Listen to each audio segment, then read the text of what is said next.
ఎవరినైనా ప్రపంచంలోనే బోరింగ్గా ఉండే పని ఏంటి అని అడిగితే సగం కంటే ఎక్కువ మంది ఆర్కియాలజికల్ వర్క్ అని చెప్తారు. ఈ పనిలో ఫన్, అడ్వెంచర్ ఉండవని, రోజు మొత్తం రాళ్ల మీద ఉన్న దుమ్ము తీయడానికే సరిపోతుంది అని చాలామంది అనుకుంటూ ఉంటారు. కానీ వీళ్ళు రాళ్ల మీద నుండి దుమ్ము తీయటమే కాకుండా ఒక్కొక్కసారి అద్భుతమైన వస్తువుల్ని కూడా వెలుకు తీస్తూ ఉంటారు. వీటిని చూసిన తర్వాత స్వయంగా వాళ్లే ఆశ్చర్యపోతారు. అవి 3000 సంవత్సరాల పురాతన మొబైల్ ఫోనే కావచ్చు, లేకపోతే 2000 సంవత్సరాల పూర్వం భూమి మీద ఎలక్ట్రిసిటీ ఉందనే డిస్కవరీ కూడా కావచ్చు. ఇలాంటి ఆశ్చర్యాన్ని కలిగించే కొన్ని విషయాల్ని ఈరోజు ఈ వీడియోలో చూద్దాం. అందుకని ఈ వీడియోని ఎక్కడా స్కిప్ చేయకుండా పూర్తిగా చూడండి. మరి ఇంకెందుకు ఆలస్యం, let's start our today's episode. 19వ శతాబ్దం చివర ఒక సైంటిఫిక్ ఆర్కియాలజికల్లీ ఎక్స్పెడిషన్లో భాగంగా భూమి లోపల తవ్వుతూ ఉండగా వాళ్ళు ఎప్పుడూ ఊహించంది దొరికింది. అవి మరేంటో కాదు, ఎన్నో మనుషుల యొక్క అస్థిపంజరాలు. ఇక్కడ ఇంట్రెస్టింగ్ విషయం ఏంటి అంటే అక్కడ దొరికిన అన్ని అస్థిపంజరాలు చాలా వరకు ఎక్కువ పొడవుగా ఉన్నాయి. అవి పొడవుగా మాత్రమే కాదు, మొత్తం శరీరమంతా విశాలమైన దానవుల మాదిరిగా ఉంది. ఈ ఫోటో చూస్తే మీకు దీని గురించి ఒక అంచనా వచ్చి ఉంటుంది. ఇది మామూలు విషయమే, కానీ వీళ్ళ ఆశ్చర్యపోయింది వీళ్ల తల మీద కొమ్ములు ఉండడం చూసి. తల మీద ఉన్న కొమ్ముల రహస్యం ఏంటి అని కనిపెట్టడానికి వీళ్ల జుట్టు తెల్లబడింది. అయినా వాళ్ళకేమీ తెలియలేదు. ప్రపంచంలో మొట్టమొదటి ఫోన్ 3 ఏప్రిల్ 1973న కనిపెట్టారు. కానీ మేము ఆర్కియాలజిస్టులకు 19వ శతాబ్దాన్ని కాకుండా ఇప్పటికీ 1800 సంవత్సరాల పురాతన మొబైల్ ఫోన్ దొరికిందని చెప్తే మీరేమంటారు? ఈ విషయాన్ని నమ్మడం కష్టం, కానీ మేమేం జోక్ చేయటం లేదు. ఆస్ట్రేలియాలో తవ్వకాలు జరుపుతూ ఉంటే అకస్మాత్తుగా ఈ డివైస్ ఆర్కియాలజిస్టుల చేతికి దొరికింది. చూడ్డానికి సరిగ్గా నోకియా మొబైల్ ఫోన్ లాగా ఉంది. ఈ డివైస్ మీద రీసెర్చ్ చేయగా ఇది ఇప్పటికీ 1800 సంవత్సరాల కంటే పురాతనమైంది అని తెలిసింది. ఇది ఆస్ట్రేలియాది కాదు, మెసొపొటేమియా వాళ్ళదని చుట్టుపక్కల దొరికిన సోయిల్ కాంపోనెంట్స్ ద్వారా తెలిసింది. మొబైల్ తయారు చేయడానికి మనుషులకు ఇన్ని సంవత్సరాలు పడితే ఇది 1000 సంవత్సరాల ముందే ఎలా ఉండగలుగుతుందని అందరూ ఆశ్చర్యపోయారు. 1952వ సంవత్సరంలో ఒక డానిష్ ఆర్కియాలజిస్ట్ ఒక మిస్టీరియస్ డిస్కవరీ చేశారు. ఈయనకి ఒక ఓబి దగ్గర ఒక పురుషుని శరీరం దొరికింది.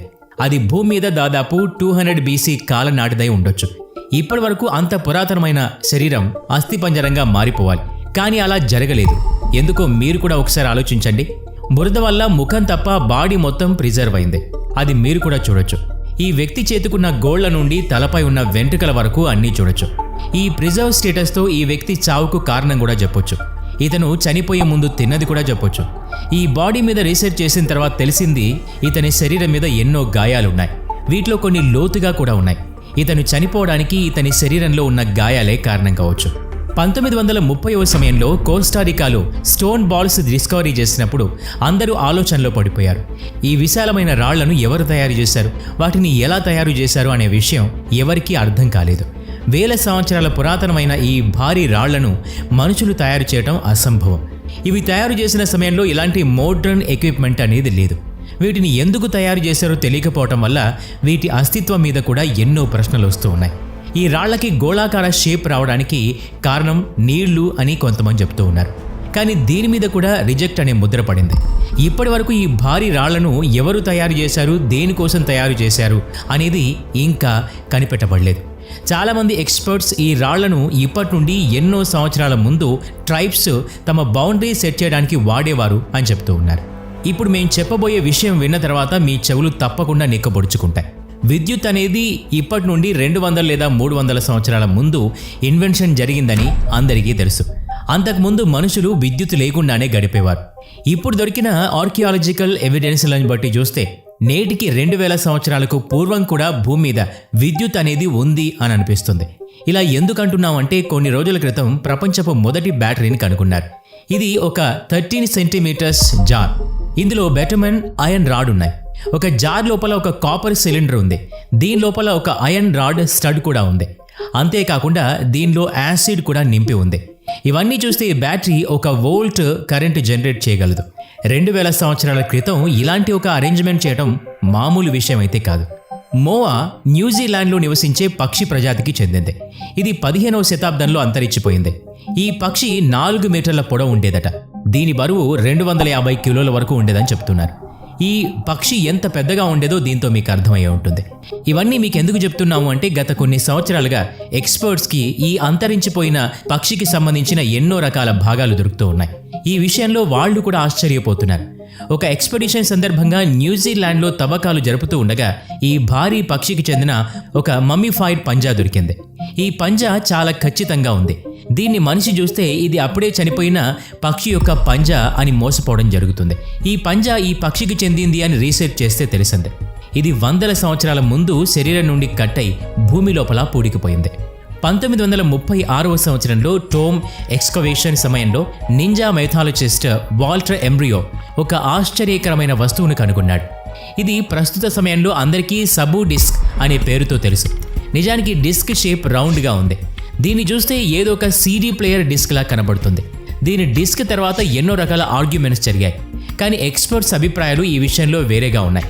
దీన్ని ఫుడ్ కోసం ప్లే చేసేవారని కొందరు చెప్తూ ఉన్నారు. ఈ డిస్క్ ఎంత భిన్నంగా ఉంది అంటే దీని విషయంలో ఖచ్చితంగా చెప్పడం చాలా కష్టం. వైజ్ఞానికులు ఈ యూనిక్ డిస్క్ విషయంలో ఏమీ చెప్పలేకపోతున్నారు.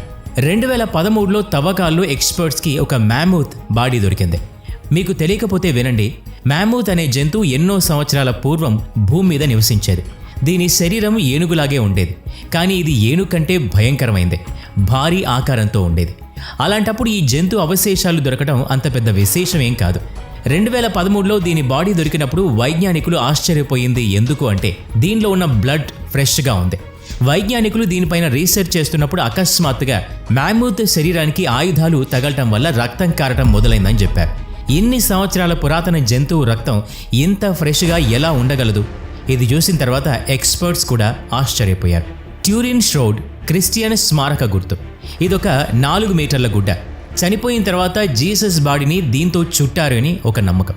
మతపరమైన దృక్కోణంలో ఈ గుడ్డ విషయంలో ఎన్నో వాదనలు జరిగాయి. ఇది నిజమైందేనా లేక దీని వెనుక వేరే నిజం ఏదైనా ఉందా అని.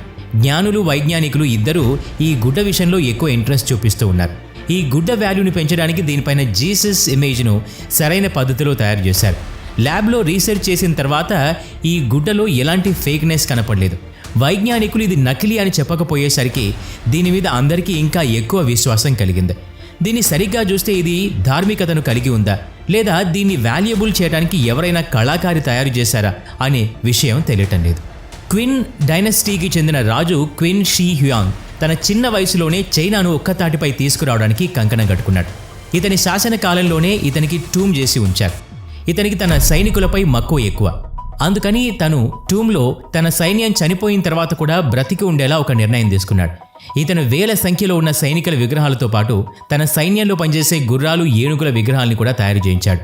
వాటి సంఖ్య ఎంత ఎక్కువ ఉందో మీరు కూడా చూడొచ్చు. ఇవి చాలా సమయం వరకు ఎవరికీ కనపడకుండా ఉన్నాయి. ఒక తవ్వకాల్లో ఇవి బయటపడ్డాక వీటి రహస్యం గురించి తెలిసిందే. ఈ వీడియో నచ్చినట్లయితే లైక్ చేయండి, షేర్ చేయండి. ఇలాంటి మరిన్ని వీడియోస్ కోసం ఈ ఛానల్కి సబ్స్క్రైబ్ చేసుకుని బెల్ ఐకాన్ మీద క్లిక్ చేయండి. నెక్స్ట్ వీడియోలో మళ్ళీ కలుద్దాం. Thanks for watching.